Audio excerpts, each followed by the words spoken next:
தலைவாணி main ரோட்ல பஸ்ஸே எழுதி பெரிய சம்பவம் பண்ணிட்டாங்க. வணக்கம் மக்களே, நானும் 2 தற்கொலை ஃப்ரெண்டும் சேர்ந்து நீ புரோட்டா சாப்பிட தான் போறோம். திடீர்னு என் ஃப்ரெண்டு கடத்தலுக்குள்ள வண்டியை விட்டாங்க. ஒவ்வொரு ரேயா பார்த்துட்டே போனோம். எந்த இடத்துமே புரோட்டாலன்ட்டாங்க. இன்னும் செட்டிநாடு செய்வோம் உணவு கண்ணுக்கு தென்பட்டுச்சு. டக்குன்னு ஹேண்ட் வாஷ்ல ஒரு செல்ஃபியை கூப்பிட்டு புரோட்டா உடனே சப்பாத்தி ஆர்டர் பண்ணி வெயிட் பண்ணிட்டு உட்காந்தாங்க.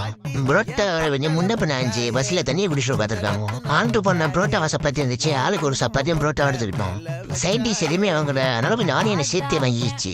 நல்லா சாணால ஊற போட்டு புரோட்டா சாப்பிட ஆரம்பிச்சிட்டேன். அங்கே தெரிஞ்சிச்சு சாப்பிட்டு முடிச்சு பில்லை வெட்டிட்டு வெளில வந்தா தலைவன் நான் வண்டி எடுத்தாவான்னு ரொம்ப அடம் பிடிச்சு வண்டி எடுக்க ஆரம்பிச்சிட்டான். என்ன ஒன்னா தலைவனுக்கு கால் எட்டாச்சு இந்த வண்டிக்கு. என்ன பண்றது, பின்னாடி இழுத்து எப்படியாச்சும் இந்த வண்டியை ஸ்டார்ட் பண்ணி மூவ் பண்ண வைக்கிறான்னு பார்த்து ட்ரை பண்ணிட்டு இருந்தோம். தலைவன் என்ன பண்ணா ஸ்டார்ட் பண்றா, ஃபர்ஸ்ட் இயர் போட்டோன்னு வண்டி ஆஃப் பண்ணிடுறான். இந்த மாதிரி 4 தடவை பண்ணிட்டாங்க. வண்டியை ஸ்டார்ட் பண்ண ஆஃப் பண்ண, வண்டியை ஸ்டார்ட் பண்ண ஆஃப் பண்ண. தலைவன் நேரம் ஸ்டார்ட் பண்ணி பஸ்ஸுக்கு நேரவே வண்டி ஆஃப் பண்ணிட்டாங்க.